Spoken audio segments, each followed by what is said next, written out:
PERTIS atau nama penuhnya Persatuan Orang-Orang Cacat Penglihatan Islam Malaysia mula ditubuhkan pada tahun 1996. Persatuan ini juga mempunyai beberapa cawangan di Malaysia seperti di Kedah, Kelantan, Terengganu, Pahang dan Negeri Sembilan. PERTIS adalah satu-satunya persatuan yang mendapat pengiktirafan untuk mencetak Al-Quran Braille di Malaysia. Selain itu, PERTIS turut menghasilkan hampir 50 produk seperti Iqra, Al-Quran Tafsir, buku teks bahasa Arab dan lain-lain lagi.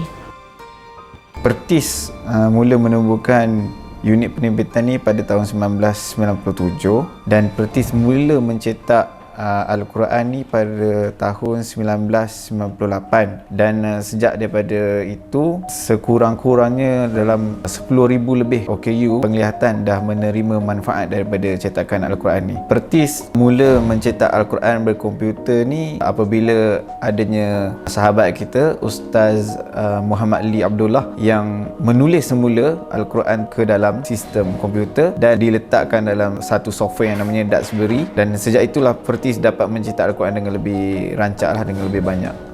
Tahun bila tu yang start kali tamu buat? Saya try tu. Tahun 95 tu. Sebab benda tu saya buat di hujung 94, bulan November saya rasa projek tu mula-mula. Lepas tu sampai ke Mac 95. Sebab benda tu kena diemboskan keluar untuk dibuat semakkan secara sendiri. Masa tu saya belum lagi menyerahkan kepada PERTIS. So, saya kesahkan tu pasal bulan 6 sangat, 95 macam tu.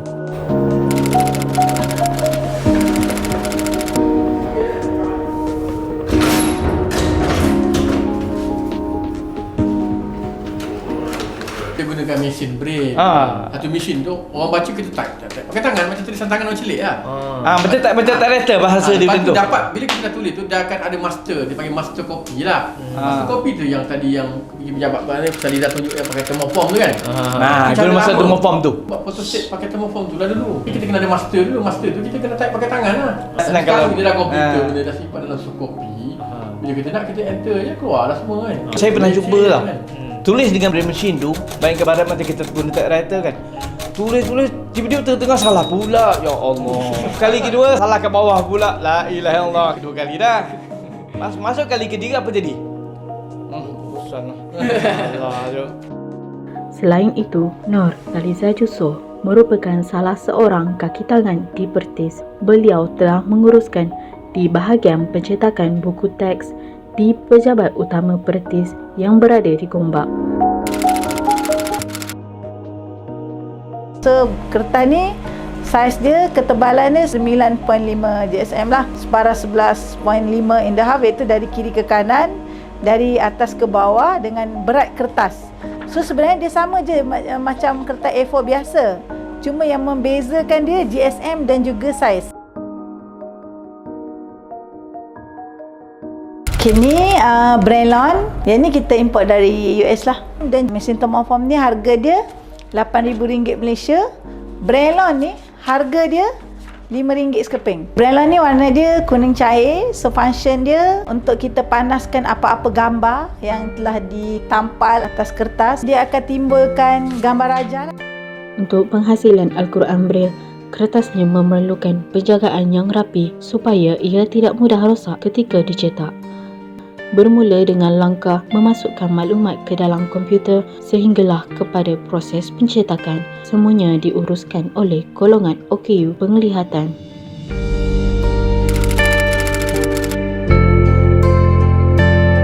Dari segi penggunaan komputer ni tak ada beza, sama dengan komputer yang digunakan oleh tuan-puan. So komputer ini kita install satu software yang Popularity JAWS dan juga NVDA. Function dia membaca apa yang ada dekat skrin. Dari segi shortcut key, keyboard key, kami orang buta kena menghafal setiap shortcut key, termasuk saving, tabling, kotak.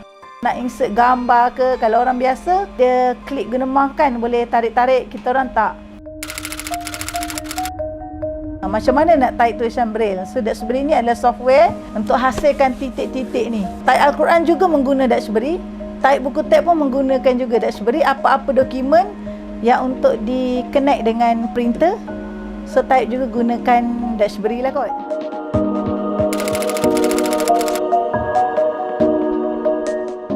Embosser kita boleh setting paling besar A3 lah. Kalau untuk Al-Quran, kita ada 6 jilid. Satu jilid makan masa setengah jam. So untuk senaskah Al-Quran, satu hari 2 set untuk satu mesin. Mesin kat sini ada 6. Kalau dia cetak Al-Quran, 12 naskah sehari untuk Al-Quran lah.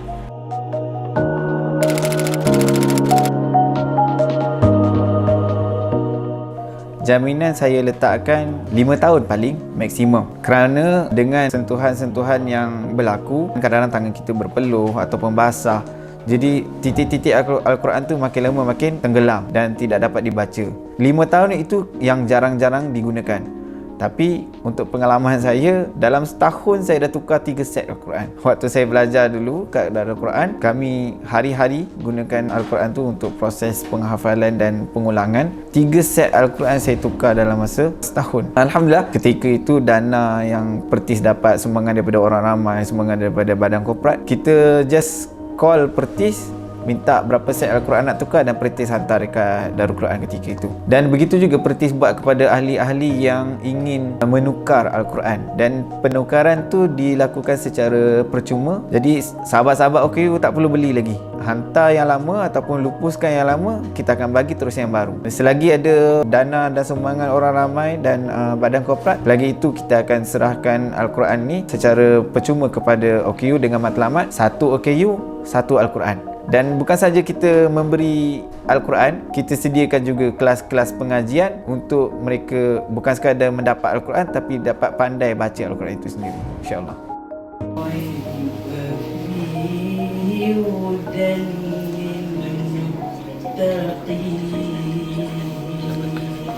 Saya rasa sangat syukur yang tak terkira lah bila kita lihat ramai orang biasa. Dia punya kelas-kelas Al-Quran pun banyak. Al-Quran boleh dapat di pasaran. Sekarang menggunakan yang paling canggih, ada kat phone apa semua tu kan. Tapi kalau untuk OKU ni, dia agak ke belakang sikit. Sebab apabila sahabat-sahabat OKU dapat membaca Al-Quran dengan baik dan menggunakan mushaf Al-Quran yang disahkan, apabila disahkan ni pasti ada penyemakan. Bila ada penyemakan, banyak juga kita buat pembetulan. Dan bila sahabat-sahabat kita baca Al-Quran dengan yang betul, kita doalah mudah-mudahan tu segala kebajikan dan kebaikan yang dilakukan mudah-mudahan ada manfaatnya untuk kita lah, insya-Allah. Pertis amat mengalu-alukan sumbangan daripada orang ramai supaya mereka dapat meluaskan lagi usaha mereka dalam membantu golongan orang kurang upaya penglihatan untuk mereka mempelajari tentang Al-Quran dan agama Islam. Maka ini adalah peluang untuk kita semua mengumpul saham akhirat dengan membantu mereka.